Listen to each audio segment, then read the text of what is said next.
हिंदुस्तान में जहाँ जहाँ हमारे लोग रहे वहाँ उसकी थोड़ी बहुत मदद करने की कोशिश की है। कोई दूसरा वहाँ पर खड़ा नहीं हो सका।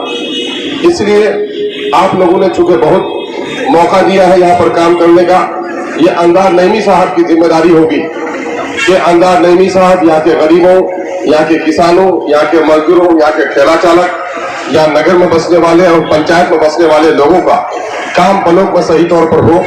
लेकिन जैसा कि उन्होंने कहा एमएलए साहब ने कि काम करने के लिए जरूरी ये भी है कि इमाम वजू करके मुसल्ले पे खड़ा होगा, बगैर वजू करके आप आ जाइएगा तो आपकी भी नमाज नहीं होगी। आपको काम कराना है तो आपको सलीके से काम कराना पड़ेगा। दो तीन बातों के बारे में एमआईएम ने शुरू दिन से आप लोगों से गुजारिश की है कि आपस के झगड़ों को गांव में तय करने का माहौल बनाइए। आज हम और आप ये कहते हैं कि हम लोगों को थाना लूट रहा है, लेकिन दारोगा किसी को दावत देने गया नहीं देने गया। आज हम लोग कहते हैं कि गरीब हैं हम, हमारा इलाज नहीं हो पा रहा है। 1 लाख 2 लाख की सड़क बन रही है अगर बस्ती में तो आप फूल माला लेकर के एमएलए साहब के गले में डालते हैं, लेकिन जानते हैं कि अगर आपका 2 भाई मुकदमा लड़ गया तो 5 लाख रुपया आसानी से कट जाता है आपके गाँव। तो अपने गाँव को बचाइए। बच्चों के तालीम के लिए हम लोग लड़ रहे हैं कि गरीबों के बच्चों को तालीम कैसे मिले और पूरे बिहार में अकलियत के लोगों को, दलित लोगों को, पिछड़े लोगों को इज्जत की जिंदगी कैसे मिले। आजादी के 74 साल हो गए, अभी भी इस इलाके में वो हिस्सा हमको नहीं मिल सका। यही है आपका बस पड़ाव, याद दिलाता है जहान अली मस्तान को, शराफत मस्तान को।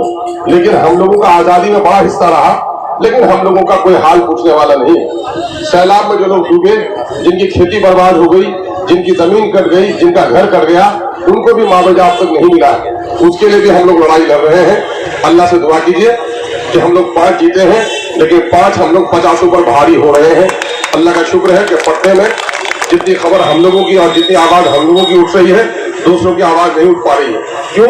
दूसरे लोग पार्टी के गुलाम हैं और पार्टी के हम गुलाम नहीं है, बल्कि हम लोग सीमांचल के खादिम है। आपकी खिदमत हमारी नीयत है। आप लोग दुआ कीजिए और आप बैठ मत जाइए। 5 साल तक आपको लड़ना है। जब भी आवाज दे, हमारे ताकत, हमारे अभी एक सब ज्योग्राफिकल चैनल दिखाता है, जंगल की लड़ाई तो दिखी नहीं जाती थी, अभी कैमरा के जरिए से कैसे कैसे जानवरों की लड़ाई होती है।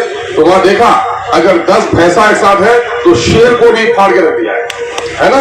तो और ये भैंसा हो तो शेर भी उसको शिकार कर लेता है। आपको अगर थाना का और अगर बलों का कहीं का भी जुल्म हो रहा है तो गांव के इतिहास को मजबूत रखिए। हम लोग असेंबली से ज्यादा अपने सड़क को असेंबली बनाए हैं। अगर जुल्म हो तो आवाज दीजिए, हम भी हाजिर होंगे और गांव के लोग भी, किसी पर भी जुल्म हो तो उठकर सड़क पर आ जाइए। आज इस पर जुल्म हुआ है, चुप रहिएगा, तो कल आप पर भी जुल्म होगा, आपको भी बचने वाला नहीं है। अगर किसी पर जुल्म हो रहा है उसका साथ दीजिएगा तो जालिम कभी भी आप पर जुल्म करने की हिम्मत नहीं करेगा। इस काम के लिए भी आपको तैयार होना चाहिए। हम तमाम तरह एमआईएम के कारकुनान का और तमाम तरह अरकान का शुक्रिया अदा करते हैं। चूंकि असल प्रोग्राम हम लोगों का वहाँ है, क्या कहते हैं, लौचा में है। तो लौचा में असल प्रोग्राम इसलिए भी है कि आप लोगों ने सुना होगा कि ज्यादा जाड़ा कहाँ है, हम लोग किशनगंज में, दिल्ली में बर्फ जैसी ठंडक जाड़े में महसूस करते हैं। लेकिन पंजाब और हरियाणा के और मगरबी यूपी के किसानों ने माँ का दूध पिया और आज 56 इंच का सीना वाला जो मोदी है 26 इंच पर पहुंचा दिया है, उसका आकाश पहुंचा दिया। और क्या क्या क्या उन लोगों ने मंत्री यहाँ तो करते मेंबरों के रिजाइन कर देते हैं, वो रिजाइन कर नीचे। लेकिन पंजाब की बेटी ने मंत्रालय की कुर्सी को लात मार लिया।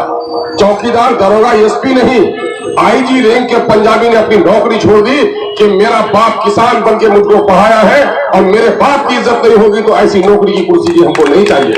किसानों ने हमको वोट दिया है, मैं मंत्री बनी हूँ और किसानों पर ये सरकार डंडे चलाएगी तो ऐसे मंत्रालयों को भी मैं लात मारती हूँ। ये पंजाब की एक बेटी ने करके दिखाया है।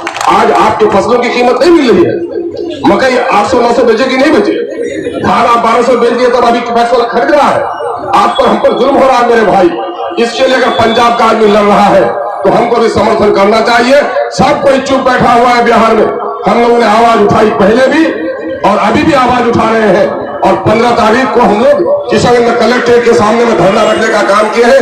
सब भाई से गुजारिश है, अपना ट्रैक्टर लेकर पहुंचे, ट्रैक्टर में बैठ कर जाइए। जलसा सुनने जाते हैं, भजन कीर्तन में जाते हैं। अगर वो इबादत है तो इज्जत की जिंदगी जीने के लिए लड़ना भी इबादत है। इस काम के लिए सब लोग आइए, उस दिन आइए, बड़ी तादाद में आइए। अभी कोई इलेक्शन नहीं है कि अंजार साहब को वोट लेना है। हाजी इजाजत में साहब वोट देना है, आपको डिमांड वोट देना है। आपने वोट जो हमको दिया है उस वोट के कर्ज का तकाजा है कि आपकी लड़ाई लड़ने के लिए हम सड़क पर बैठे, वो नहीं तो हम घूमेंगे, कौन पूछने वाला है आज के दिन में। लेकिन हम लोग सड़क पर बैठ के लड़ाई लड़ना चाहते हैं, क्योंकि जानते हैं कि जब तक मेरे किसान की हालत अच्छी नहीं होगी, हम लोगों की हालत अच्छी होने वाली नहीं है। या कोई कल कारखाना नहीं है, या 90% लोग किसान है, मजदूर है।